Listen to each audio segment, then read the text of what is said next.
हामी चाहिँ अहिले यो नेपालकै सबभन्दा पहिलो टनेल यानि कि सुरुङ मार्गमा छौँ। यो चाहिँ अहिले धुनीबेसीतर्फको जुन धादिङ जिल्लाको धुनीबेसीतर्फको जुन प्रवेशद्वार रहेको छ। यो नेपालकै पहिलो चाहिँ नि एउटा सुरुङको युगमा नेपाल प्रवेश गरेको छ। यो चाहिँ जुन कलङ्की यहाँबाट पक्कै पनि कलङ्की 10 किलोमिटर छ भनेदेखि किस्पिडीसम्म चाहिँ जम्मा 6 किलोमिटर मात्र रहेको छ है। र यो सुरुङ मार्गले यो जुन त्यो डाँडा काँडा जुन यो लगभग करिब 15 देखि 18 किलोमिटरको जुन बाटो छुट्याएको छ होइन, यसको यो हेर्ने भनेदेखि जुन रोड एक्सिस र बाटोको जुन दूरी कम गर्नको लागि चाहिँ यसले पक्कै पनि देशको विकासमा अतुलनीय योगदान गर्ने पुर्याएको छ। र हामीले विदेश भ्रमणमा चाहिँ यस्तो किसिमको सुरुङ मार्ग धेरै देखेका थियौँ र नेपालमा कहिले बन्ला भन्दा भन्दै पनि अहिले हाम्रै पुस्ताव र हामीले नै अहिले यो त्यो पनि हाम्रै चन्द्रागिरीमा जुन धुनीबेसीबाट चन्द्रागिरीसम्म चाहिँ नि यो सुरुङ मार्ग बनेको छ। यस्तो सुरुङ मार्गले पक्कै पनि नेपालको एउटा विकासको लागि ज्वलन्त उदाहरण पेश गरेको छ। र यस्तै किसिमको विकास गर्दै अझै सरकार अगाडि बढ्यो भने यो देशले अझै विकासको फड्को के भन्नु मार्नेछ होइन। र यति भन्दै यो सुरुङ मार्गको जुन मैले दृश्य देखाइरहेको छु तपाईँहरूले पनि हेरेर रमाइलो लिनु होला। र केही बेरमा म सुरुङ मार्ग प्रवेश गरेँ, त्यही पनि तपाईँहरूलाई अझै थप तपाईँहरूलाई विस्तृत सुरुङ मार्गको बारेमा अवगत गराउँछु। धन्यवाद। उताबाट पनि गाडीहरू चाहिँ नि अब आउने जाने र टेस्ट ड्राइभहरू भइरहेको छ होइन।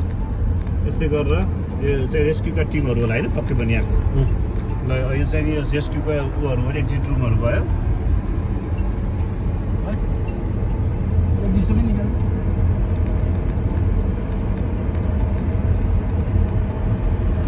यो विकास भनेकै नि त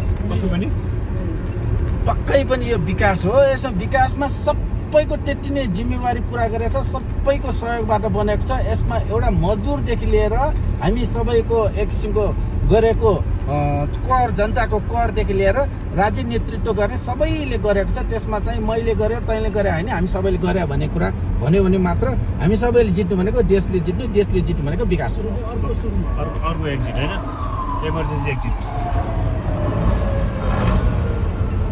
एम्बुलेन्सहरूलाई अहिले मैले भनेको थिएँ अत्यावश्यक सवारी साधन भयो। त्यस्तै गरी यहाँ एम्बुलेन्सलाई चाहिँ अहिले विशेष ग्राह्यतामा छोडिरहेको छ होइन। र पूर्ण रूपमा सञ्चालनमा आए पनि आंशिक रूपमा चाहिँ हिजोबाट सञ्चालनमा आएको छ।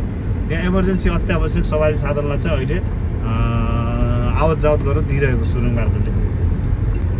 यो सुरुङ मार्गको अनुभव चाहिँ नि हाम्रो देवेन दाइले मजाले लिइरहनु भएको छ होइन। देवेन दाइ, तपाईँको अनुभव अझै सेयर गर्न चाहनुहुन्छ? होइन, अहिले बोल्नु भन्दा हेर्नु भन्दा बुझेर नै मैले चाहिँ आनन्दको महसुस गरिरहेको छु। पक्कै पनि यो सुरुङ मार्गको एउटा अनुभव चाहिँ होइन आफ्नो देशमा बनेको भएर होला, आफ्नै त्यहाँमाथि घर आँगन बनेको भएर एकदम विशेष चाहिँ एउटा आनन्द चाहिँ फिल हुँदछ है। नेपालको काठमाडौँको पनि चन्द्रागिरीको पनि हाम्रो घर आँगनको, त्यसकारण पनि अरू हुने खुसी एक हो र हामी चाहिँ दोहोरो खुसी। पक्कै पनि यसले चाहिँ नि यो समग्र चन्द्रागिरीमा चाहिँ नि सुरुङ मार्गले गर्दा एउटा थप यसको यो विकासमा अझै योगदान पुग्छ होला होइन सुरु भाइ? के होला भाइ? यो एउटा कुरो गर्वको कुरा पनि हो नि त। देशकै पहिलो चाहिँ सुरुङ मार्ग चन्द्रागिरी नगरपालिकामा हामी चन्द्रागिरीको स्थायी बासिन्दाको हैसियतले यो हामीले गर्व गर्न लायकको एउटा चाहिँ परियोजना हो। र यो परियोजना सफल पार्नको लागि अघि देवेन दाइले भने जस्तै यहाँका स्थानीयवासी, यसकै राज्य सञ्चालक, हाम्रो स्थानीय सरकारदेखि लिएर सम्पूर्णले जुन एउटा सहयोग भूमिका खेलेर भलै ढिलै भए पनि तोकिएको निर्धारित समयभन्दा ढिला हुँदाखेरि पनि खालको यो एउटा संरचना निर्माण भएको छ। यो आफैमा गौरव गर्न लायकको चाहिँ संरचना हो भन्ने मलाई लाग्छ। यो चाहिँ नि हाम्रो चन्द्रागिरीतर्फको होइन, हामी द्वारमाबाट बाहिर निस्केका छौँ। पक्कै पनि एउटा रमाइलो अनुभूति भयो होइन। यो पटकको सुरुङ मार्गको यात्रामा चाहिँ नि जति पटक यात्रा भयो त्यति पटक नयाँ ऊर्जा र होइन रमाइलो खुसी चाहिँ हाम्रो अनुभव भइरहेको छ है त।